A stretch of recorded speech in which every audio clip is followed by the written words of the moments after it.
Hello and welcome to the Construction Corner podcast. I'm Dillon, I'm your host. And today's episode, I want to talk a little bit about the future, a little bit about where we are, and a little bit about where we're going. See, I've been thinking about construction. I've been thinking about what all these shutdowns mean, about what social distancing means, and if we really never go back to large gatherings. It's scary. It's really scary on what no large gatherings end up meaning for construction, for the economy, and for the world. Now, I really hope that we don't end up here, but I feel that I need to address it. So in construction, think of most of the places that we gather, restaurants. So I live in California. And right now, if you own a restaurant, if you don't have outdoor seating, you cannot serve anybody. So those restaurants are closed. You can only do takeout. And a lot of them have given up, unfortunately. But that's what reality looks like. They don't want to deal with it, and they're just tired of getting pushed around. So they quit, which really, when we think about it, a lot of what we're dealing with is a big mental game, and you need to stay in the fight and dedicate yourself to this fight. Second thing, okay, so that's restaurants. Now schools do e-learning, can't have more than 6 feet, or can't have less than 6 feet between anybody. That just doubles the size of the classrooms. I mean, it gets ridiculous. It adds 17 million to a like typical 20 classroom building, which is small. It's not feasible, and school districts are already strapped for cash. Like, there's no way we can do it. So that's not going to happen. So schools are just going to close. If we end up staying in this realm, schools are done. We'll do e-learning, hire 200 teachers, one for each subject, for each grade. And that's it. That's what it ends up being. You do e-learning and go from there. So schools are done. Hospitals, we still need, but if nobody's really going to the hospitals and we're keeping everybody out of them, that whole model changes. Offices, so if we're not going into the office and everybody's remote working, which this one I think is going to change. Even if we do go back, we're going to be remote first. Office spaces are going to shrink, and potentially home sizes are going to increase. I know I've already talked about this one. But I think that's what's going to happen either way. But let's say that you can't ever go back to offices. So now you're never going to, like, all that space just goes away. You're not going to build as many office buildings anymore. So those really go away. That's just done. Housing is going to be probably fairly constant. So a lot of it shifts to, sure, multifamily, and where we're going, some single family to be built, probably a little more single family, because everybody needs an office now. Or they're just going to, or you're going to deal with, sitting at your kitchen table like I'm doing right now for this podcast. So you look, all right, schools are gone. That's higher ed, K-12, like everything done. Offices done. Hospitals significantly changed, and a lot of them don't have great funding right now. So what do you look at? What's going to be built then moving forward? Food distribution. So a lot of those are going to be created. Oh, and retail's gone. Like we're already seeing it. JCPenney, Sears, Macy's, like any big box store is done. So malls are going to get revamped in how they operate, what they do. Again, retail is just retail, restaurants, all that are going to get revamped, and they're done. So then we look at what in this new norm, or in this new world, and I'd hate that it's normal. Like, this should not be happening at all. I don't agree with it. There's really no scientific basis for this to happen. And we should be, back to work. Healthy people should be back to work and, live our lives again.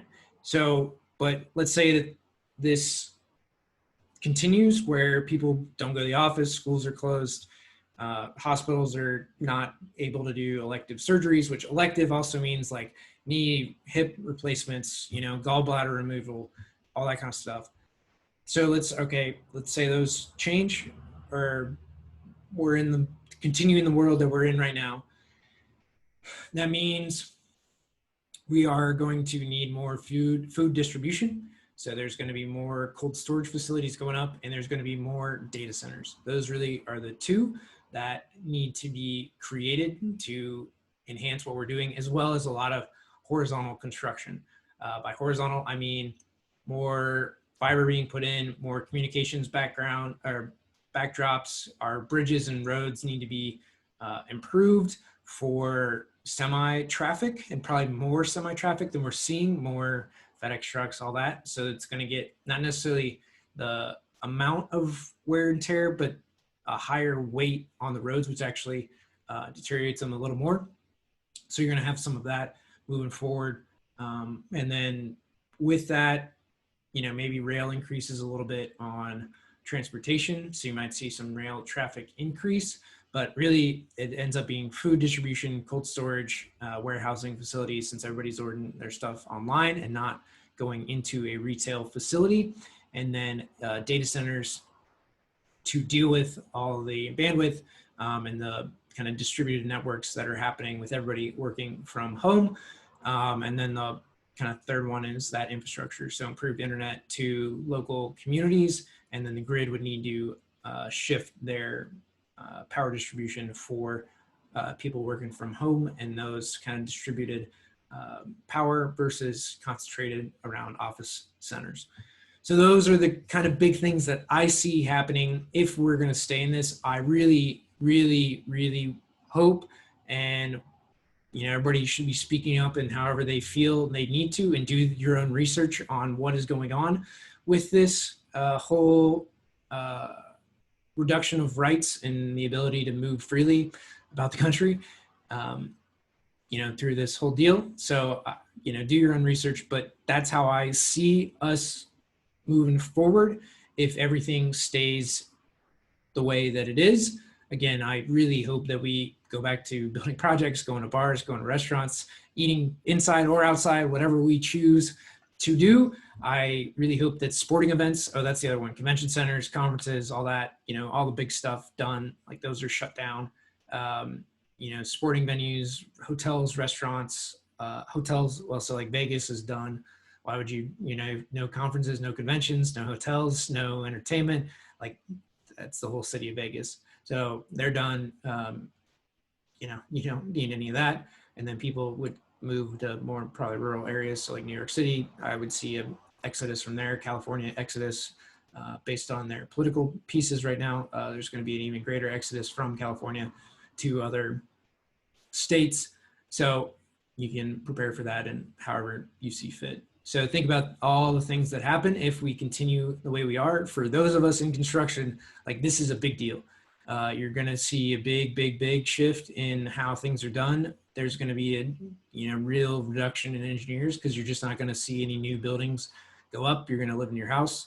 You're going to be in your own little bubble, and that's it. I hate to see it. I don't want to see it, and believe that we should be back to normal life and living our lives.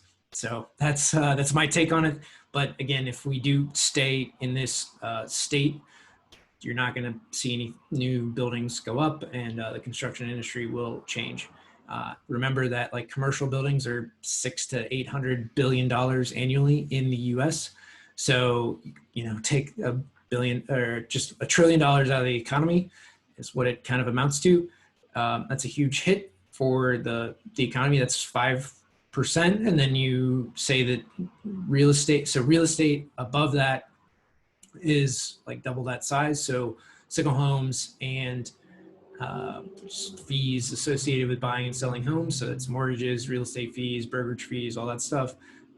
That is another multi-trillion-dollar piece of the U.S. economy. So you just take $2 or $3 trillion out of the economy just in construction alone. So let's just say 2 out of 20 trillion. So you're taking 10% out of the U.S. economy. That's a huge hit. That's a big slam to all these venues, convention centers, movie theaters, retail, schools, hospitals, offices.